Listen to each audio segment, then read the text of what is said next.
Soyez les bienvenus sur BFM Alsace. Merci d'être avec nous. C'est votre emploi comme chaque semaine et comme chaque semaine en partenariat avec la radio Top Music. Bonsoir Anne-Sophie Martin. Bonsoir Arthur. On va parler ce soir d'un secteur qui est en crise et qui doit survivre. Oui, l'immobilier et la construction. Notre invité est Marc Hervé Delena, directeur général adjoint du groupe Boule.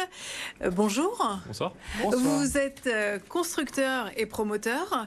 Vous recrutez 49 personnes actuellement. Vous avez un gros projet de business center dénommé le Triboc qui verra le jour en 2025 à Brumath.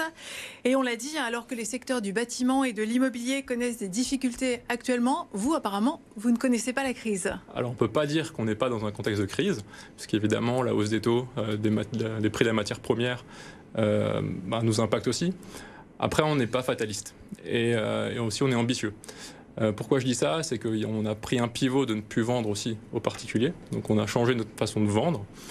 Et par ailleurs, pour essayer de maîtriser tout ça, nous, le vrai enjeu, c'est d'être efficace et de construire plus vite. Parce que le vrai paramètre qui nous permet aujourd'hui de maîtriser les coûts et notre rentabilité, c'est bien ça, c'est la vitesse. Et pour avoir de la vitesse, il faut des équipes suffisamment dimensionnées. Une équipe sous-dimensionnée ne permet pas en fait, d'aller à ce niveau-là d'efficacité et de vitesse. Et donc du coup, c'est pour ça qu'on a énormément de postes à pourvoir au sein du groupe Boule. C'est un vrai pari, parce qu'on en parle souvent sur ce plateau, le secteur du bâtiment va vraiment très mal. On parle de centaines d'emplois qui sont menacés ici en Alsace. Vous dites justement, plutôt que de supprimer des emplois, j'embauche en espérant traverser cette période de difficulté grâce à cet effet de vitesse. Alors c'est ce qu'on entend aussi autour de nous, que le bâtiment va mal. Malgré tout, nous on ne peut pas laisser dans le futur de notre entreprise dans les mains du contexte.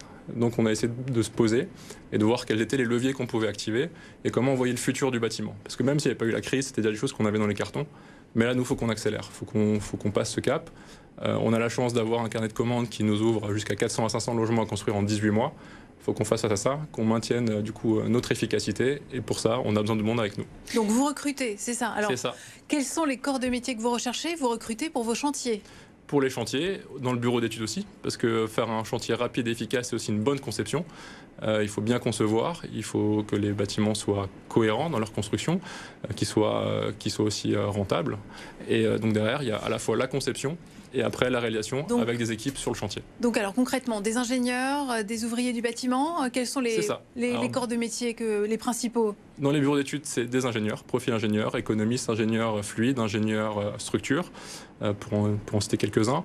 Et du côté chantier, en fait, là, on va avoir besoins de coffreurs, on va avoir besoin de charpentiers, on va avoir besoin d'électriciens, de sanitaires chauffagistes. Voilà, enfin, la liste est longue, puisqu'en fait, notre structure BER Entreprise Générale est une entreprise générale donc qui est tout corps d'État. Voilà. Les salaires sont attractifs? Oui, légèrement au-dessus de la moyenne, même beaucoup plus, bien supérieur au-dessus de la moyenne. On peut donner quelques exemples? Allez-y. Alors, coffreur, c'est le maçon, c'est ça? C'est ça, exactement. Donc, quel est le salaire proposé? On est autour des 2 000 € net par mois. Voilà. Donc ça, c'est au-dessus de la moyenne? C'est au-dessus de ce qui est pratiqué. C'est au-dessus de vos concurrents, c'est ça? Au-dessus de nos concurrents, oui, tout à fait. Et pour la conception de vos bâtiments, pour construire plus vite, vous avez aussi un système de préfabriqué, c'est ça? Vous allez ouvrir prochainement une usine? Exactement, pour aller plus vite, on a aussi une partie organisationnelle et outils. Et donc du coup, on a déjà pris le parti il y a quelques temps de faire des constructions mixtes, béton et façade à ossature bois, donc pour réduire notre CO2, mais qui nous permet de préfabriquer justement ces façades en amont, d'aller plus vite, parce que pendant que le gros œuvre en fait avance, nous on produit déjà les façades, et ensuite elles arrivent. Moins de CO2 parce que le bois émet moins de CO2 à la construction que du béton ou de la brique. Et pour justement aller plus vite encore dans cette partie-là, on construit une usine de bioconstruction, donc de fabrication bois à Goxwiller, dont les premiers tests de la chaîne de production sera en avril. Pour un immeuble, pardon Anne-Sophie, pour un immeuble, parce que vous dites on va aller plus vite, mais on sait qu'il y a souvent du retard sur les chantiers. Un immeuble, ça a mis du temps à être construit. Ça veut dire quoi plus vite? Combien de temps vous mettez en construction? L'objectif qu'on a, nous, et qu'on tient, c'est à la fin des fondations, 8 mois et demi. Voilà. Et par rapport à la moyenne du marché, c'est quoi? Je pense que la moyenne du marché, quand ils sont à 15 mois, ils sont contents. Et donc à Goxwiller, vous allez recruter, mais pas tout de suite, c'est ça? Goxwiller est d'abord une phase de montée en puissance, donc avec l'équipe qu'on a déjà aujourd'hui dans notre atelier à Bar, parce qu'on a déjà un atelier bois à Bar pour faire nos façades. Donc on a une phase de pilote qui va être une montée en charge de l'usine, et évidemment quand elle sera à pleine puissance, il y aura aussi du recrutement sur la partie usine de Goxwiller. Et pareil pour la construction du bâtiment, le Triboc, pour l'instant il n'est pas sorti de terre. Non, pas le encore. chantier devrait démarrer cet été. Ça va nécessiter aussi de nouveaux recrutements? Aujourd'hui, dans l'offre d'emploi qu'on a, on a déjà le scope du recrutement pour le Triboc, puisque l'été va venir rapidement. En conception, c'est déjà aujourd'hui qu'on doit tout concevoir pour l'exécution. Mais derrière, on va devoir aussi recruter et monter les équipes, les adapter à notre façon de travailler. Donc du coup, c'est déjà dès aujourd'hui dont on a besoin les équipes pour le Triboc. Et c'est évidemment un chantier qui va aller vite, puisque c'est votre chantier à vous. Je voudrais qu'on dise un mot, si vous voulez bien, d'une appli que vous avez lancée, initiative ressources humaines. Ça s'appelle Keep Happiness. Et c'est vos employés qui doivent dire s'ils sont contents ou pas, c'est ça? C'est le bonheur au travail qu'on essaye de mesurer. Alors, c'est très simple, c'est une idée très simple mais très efficace, puisqu'en fait, à la fin de chaque mois, chaque salarié, avec un smiley de 1 à 5, mais c'est pas des notes, c'est des smileys qui sont sur l'application. Très content, moyen content. On note son entreprise comme un restaurant sur TripAdvisor. On note pas son entreprise, on note son bonheur au travail, ce qui est son ressenti en fait à soi. C'est très simple, donc ça paraît vraiment simpliste, mais c'est très efficace, puisqu'en fait, c'est la partie ressources humaines avec le Keep Happiness Officer qui vient interroger la personne qui serait en décalage des notes qu'elle avait par le passé, ou une note faible, pour comprendre ce qui se passe. Et en fait, et le manager direct n'est pas au courant, c'est ça? Il n'est pas au courant. Ça va direct dans un premier temps, non. Ouais, c'est directement au RH. Ça permet de désamorcer des fois certaines idées reçues qu'un équipier peut avoir en tête. Il faut juste lui réexpliquer les choses, ou alors d'améliorer l'organisation. Et en fait, on a réduit le turnover grâce à ça. Marc Hervé Delena, directeur général adjoint du groupe Boule. Merci beaucoup d'avoir accepté notre invitation. On passe aux annonces.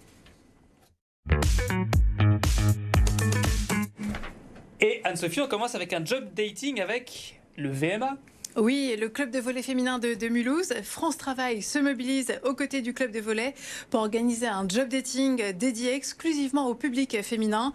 Vous pourrez rencontrer des entreprises qui recrutent comme EDF, la Solea, la ville de Mulhouse, Vitalis ou Scap Alsace. Il est prévu aussi une garderie pour les enfants de plus de 3 ans pour permettre aux mamans de se consacrer à leurs entretiens. C'est plutôt une bonne initiative. Et allez les filles, ce job dating aura lieu le samedi 2 mars. C'est au Palais des Sports de Mulhouse. Et après le job dating, vous pourrez suivre le soir le match de volley, coup d'envoi à 20h. Ça, c'est sympa. Vitalliance recrute. Oui, Vitalliance, ce sont des agences d'aide à domicile pour personnes âgées ou pour des personnes en situation de handicap. Plusieurs postes d'aide à domicile sont à pourvoir. L'entreprise Vitalliance organise un job dating. Notez la date, ce sera le 7 mars à l'agence Pôle emploi de Schiltigheim. Et pour participer à ce job dating, il faut s'inscrire sur le site internet de France Travail. Autre ambiance, la montagne des singes recrute. Oui, à la recherche d'animateurs nature, aussi d'employés en petite restauration pour travailler sur le site de Kinsheim. Pour le poste d'animateur nature, si vous aimez le contact avec le public et bien sûr la nature, si vous avez des aptitudes en anglais et en allemand, n'hésitez pas à envoyer votre CV avec une lettre de motivation à l'adresse recrutement@montagnedessinges.com. Ils sont très sympathiques ces singes. Anne-Sophie Martin, merci beaucoup. On se retrouve la semaine prochaine pour un nouveau numéro de C'est votre emploi. Bonne soirée.